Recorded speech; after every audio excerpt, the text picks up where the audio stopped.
All right, we're ready to go. Some things that Jesus said are challenging because they're just hard to do. Try turning the other cheek sometime and see how easy that is. Try forgiving those who have hurt you or lied about you. These things we understand, but they're hard to do. Some things Jesus said are a little hard for us to understand. It's not because Jesus could not communicate, but sometimes we need some background to understand some of the words that Jesus used.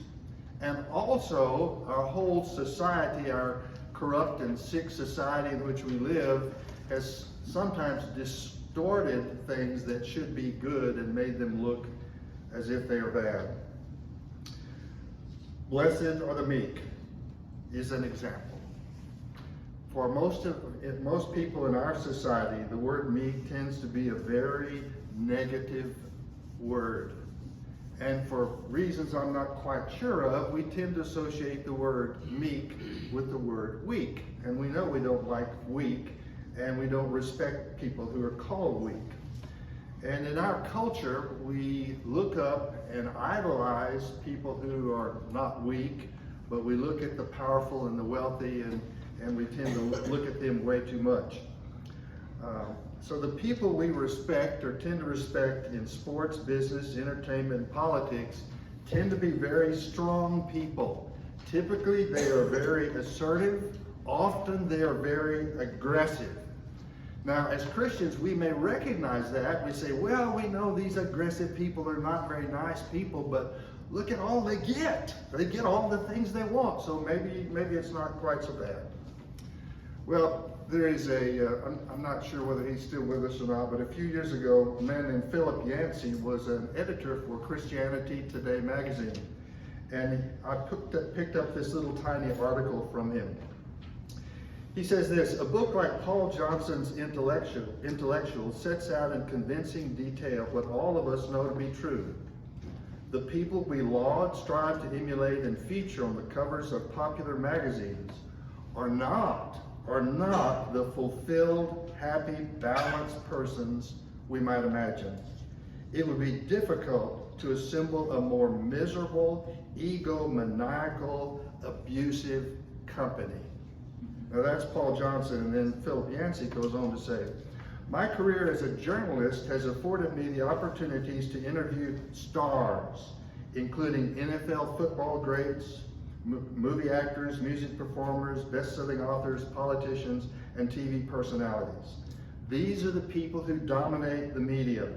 We fawn over them, poring over the minutiae of their lives, the clothes they wear, the food they eat, the aerobic routines they follow, the people they love, the toothpaste they use. Yet I must tell you, in my limited experience, I've found Paul Johnson's principle to hold true. Our idols are as miserable a group of people as I have ever met. Most are troubled most have troubled or broken marriages. Nearly all are incurably dependent on psychotherapy. In a heavy irony, these larger-than-life heroes all seem tormented by self-doubt. The point I'm making is that the world we live in is so far away from the world that Christ wants us to make. We live in a world that is messed up, miserable, and unhealthy, and we do not understand the meaning of the word meekness. Well, let's begin by saying what meekness is not. Meekness is not weakness, physically, mentally, or emotionally. It is not timidity or wishy-washiness. One scholar says, still less is meekness to be confused with mere affability. And that means just kind of the people that are easy to get along with. Some people are just nice and easygoing, but meekness goes much deeper. Now, I'm going to do something that I've decided to do and then decided not to do twice, but I'm going to do it anyway. Meekness has nothing to do with Walter Mitty. Now, all of you remember reading The Secret Life of Walter Mitty in English class hundreds of years ago. And if you don't remember reading it in English class, You probably remember the very good movie about The Secret Life that was years ago, and you may remember the really bad movie about Walter Mitty that was done more recently. But Walter Mitty is a little mousy man who lives with mom, and she totally dominates him, and in order to survive, he has a marvelous fantasy life. In his brain, he's a great airplane pilot.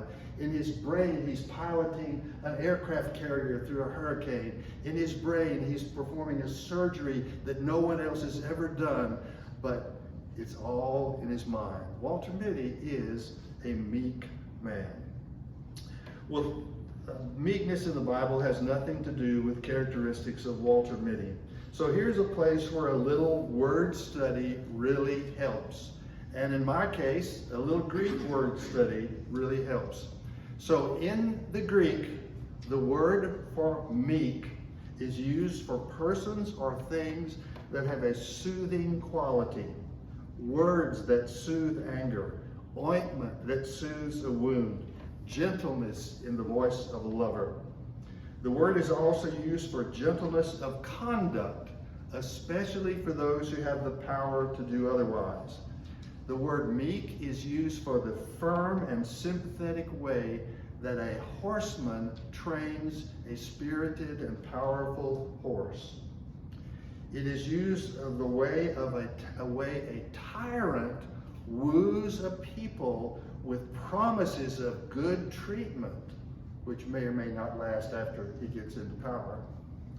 The word for meekness in Greek is also used of agriculture, which is called the gentle or meek art, because in order to be successful as a farmer, you cannot defeat nature.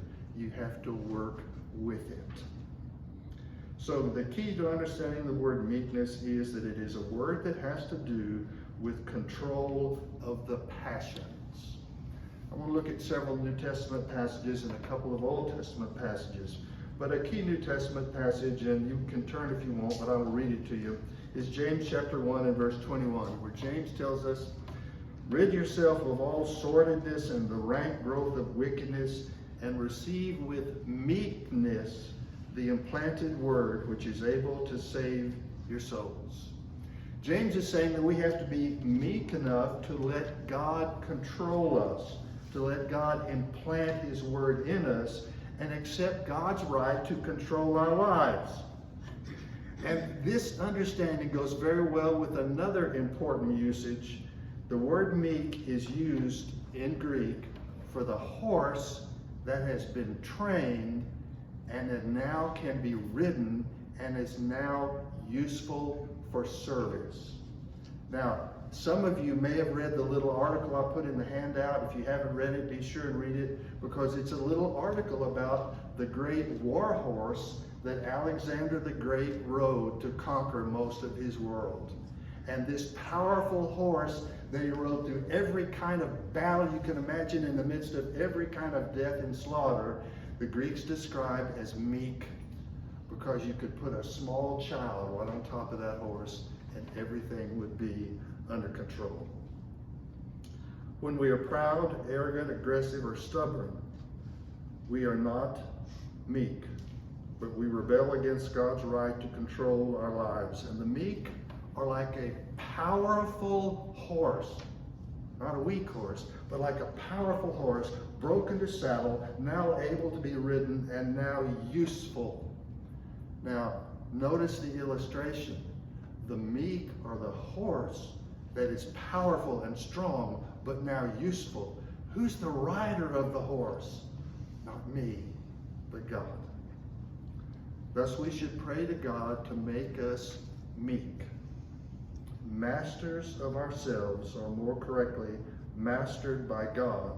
For only when we are mastered by God will we be able to become servants of others. Now, how does this fit with the other Beatitudes so far? First of all, the poor in spirit. We recognize our needs. Secondly, those who mourn. We mourn over the sins of our own hearts. We mourn over the state of the world that we live in. And lastly, this one, The meek are those who are willing to submit to God's authority and become useful. The meek are the exact opposite of the arrogant who say, no one can tell me what to do. Two great examples of meekness in the Bible are Moses and Jesus. First of all, Moses. Now I'm going to refer to a passage in Exodus chapter 2. You probably already know the story, so I'm not going to read it, but I'll briefly tell the story. The story is Moses, of course, is raised in Pharaoh's palace. He's raised in the midst of all the wealth and power and extravagance you can imagine. But at some point, as he grows up, he learns that he's a Hebrew. And one day he is out and he sees an Egyptian mistreating a Hebrew. That makes him mad, and he, with his bare hands, with a weapon, kills the Egyptian, realizes, of course, that's still murder, and buries the body, hiding it in the sand. And of course, when Pharaoh hears about it, Moses has to flee the country. Now, is Moses meek now? And the answer is, of course, no. He is not, because his passions are not under control. Now we see an example of the meekness of Moses in Numbers chapter 12. When, well actually, before we go to Numbers chapter 12, let's look at the passage that was read earlier from Exodus chapter 3, where God says to Moses, I'm hearing the suffering of my people, and I'm sending you to bring them out of slavery. And do you notice what Moses said in the passage that was read earlier? Moses says, who am I to do this? Now Moses is approaching meekness. Numbers chapter 12. Let's look there for just a minute. Numbers chapter 12.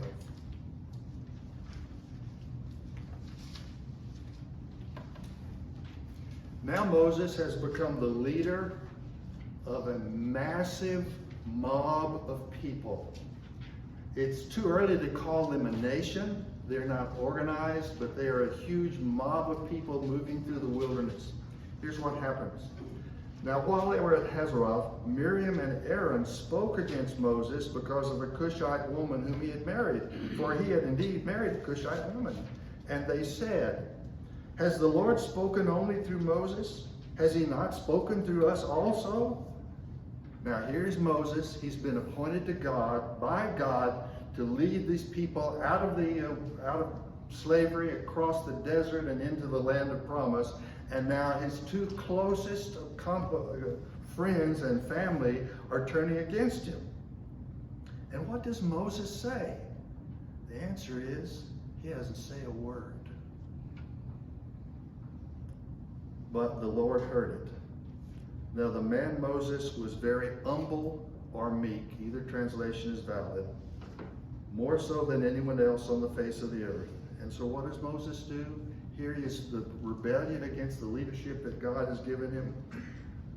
Suddenly the Lord said to Moses, Aaron, and Miriam, come out, you three, to the tent of meeting. So the three of them came out. Then the Lord came down in a pillar of cloud and stood at the entrance of the tent and called Aaron and Miriam.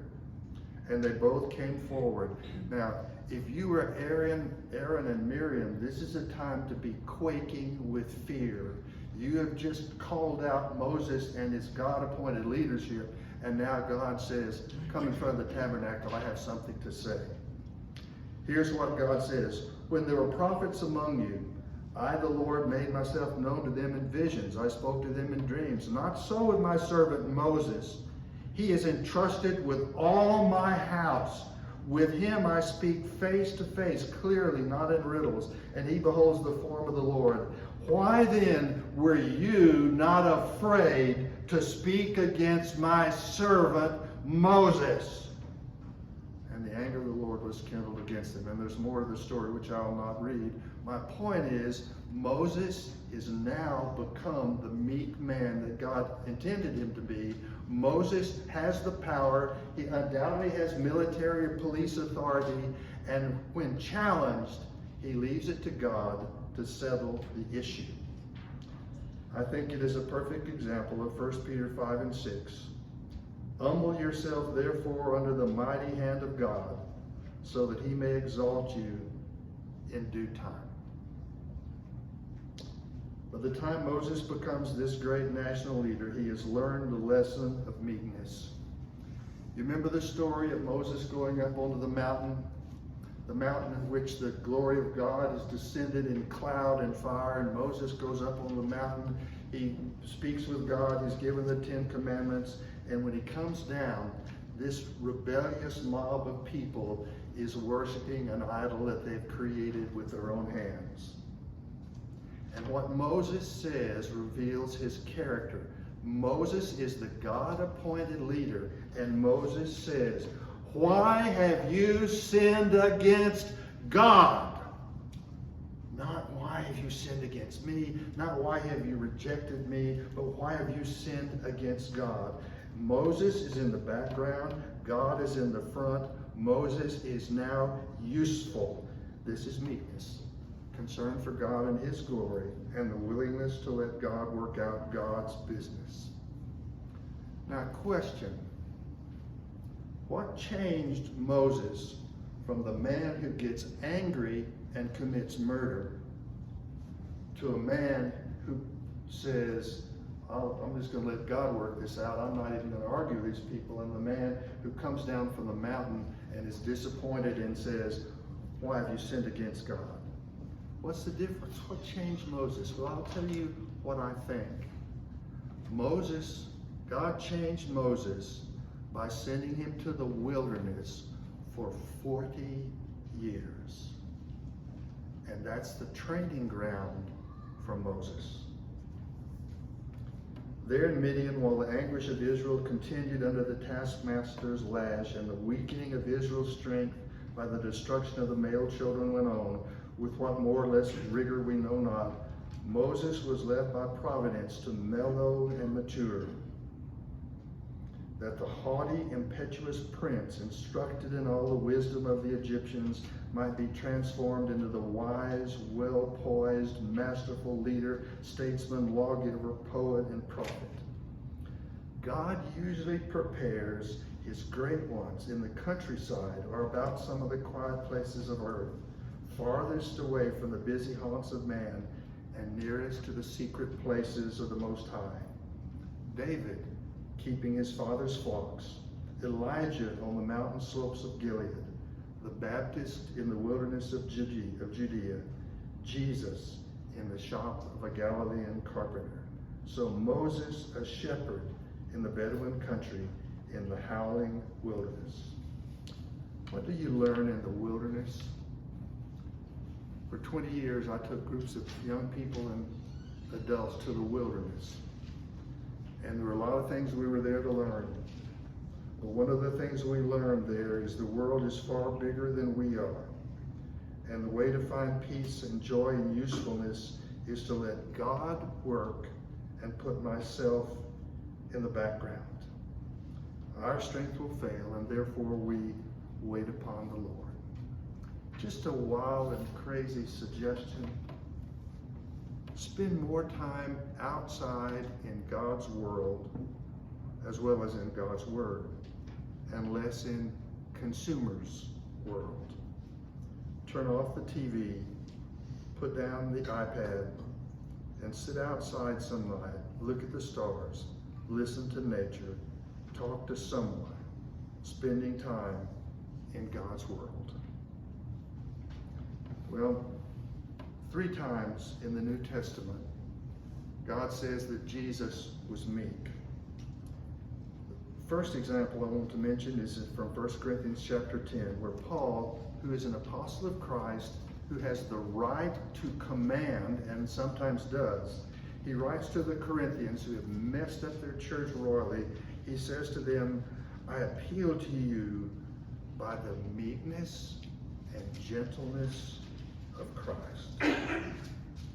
Jesus is meek because his passions are under control, and his nature perfectly combines limitless power, perfect control, and a gentle spirit.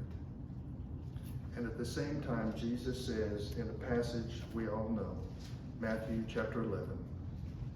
Jesus says, "Come to me, all you who are weary and are heavy laden, and I will give you rest. Take my yoke upon you and learn from me, for I am meek and humble in heart, and you will find rest for your souls. For my yoke is easy and my burden is light."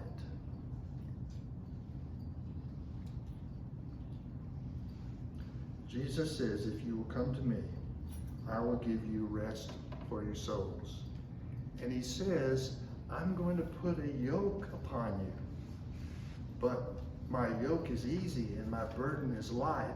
But when the yoke of my control and love is upon you, then you become useful, and you know peace, and you know rest. The last time Jesus is spoken of as meek is in Matthew 21, verse 5. I'm not going to read that either, you know the story, but I'm going to tell it to you briefly. This is one of the most amazing things I think that happens in the life of Jesus. The crowds have been following him. He's speaking to huge numbers of people. People are thinking about making him king. And so he goes into Jerusalem. We call it his triumphal entry. And Jesus knows, the apostles should know, but they don't. Jesus knows he's going there to die. He also knows he is the King of the Jews. And so he comes into Jerusalem, not in the conquering chariot of a conquering Roman hero, not on the back of a great white stallion waving a sword or waving a flag. He comes in on riding into town on a little baby donkey.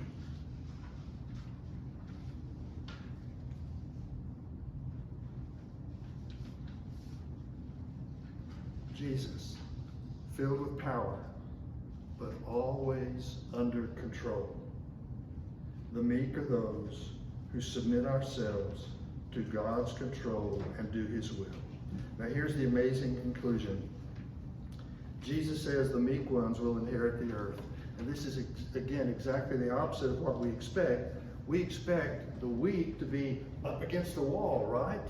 The big guys put the weak up against the wall. And the weak, or the meek, we think they're left out when all the goodies are passed out. But Jesus says the meek will have it all. Why? Because the hearts of the meek delight in God. And when we delight in God, we have everything there is that's worth having. Here's the truth. The harsh and the grasping, those people that are on the front of magazines, and those people are all over the internet, and those people that they talk about on the news every night, and those important politicians and various people of those ilk, they may have more, but I guarantee you they probably enjoy it less. And so it would not be wise for us to pretend to be what these people think they are. Oh, we say, but if I just won the lottery, I would inherit the earth. I'd buy all those toys I want. Now I confess to you, I have 4 telescopes, and there's at least 12 more I wish I had. That's just the facts. And for other people, it's the other things, you know. But that's something I want. But even if I won the lottery, most of those people who win the lottery don't end up happy, and the vast majority of them divorce because they can't handle the strain. The meek, Jesus says, will fully enjoy what the Lord possesses. In my old years, I'm blessed to be married to a younger wife, but in my old years, God has given me an unbelievable blessing. You see, I love the mountains. And we lived here 20 years, moved away, we're back now. And I always love to look at the mountains. And God has given me a place to live where I have a view of the mountains. And so when I get up in the morning, the first thing I do is I look out to see what's happening at the mountains. And then I go start the tea kettle. Okay? And the last thing I do before I go to bed is look out my big back windows and see what clouds or what the light is doing on the mountains. And I don't have a very good view of the Rincons, but I have a good view of the Rincons when I drive out here. You know, we don't own a square inch of the Catalinas or the Rincons. We don't own a quart of Lake Patagonia. But they all belong to my Father. This is my Father's world. And he possesses it all, and you and I are his heirs. And I can enjoy those mountains, and I can enjoy the big saguaros behind our house, even though I don't own them. And our God has promised us that everything we need now, we will have. And he's also promised that the time will come when he will bring about a new heavens and the new earth, and there we will live with him. Paul says, we rejoice as having nothing, yet possessing all. God's promise is, blessed are the meek, for they shall inherit everything that's important. If you're here outside of Christ, we invite you to come with the gospel invitation as we sing this song.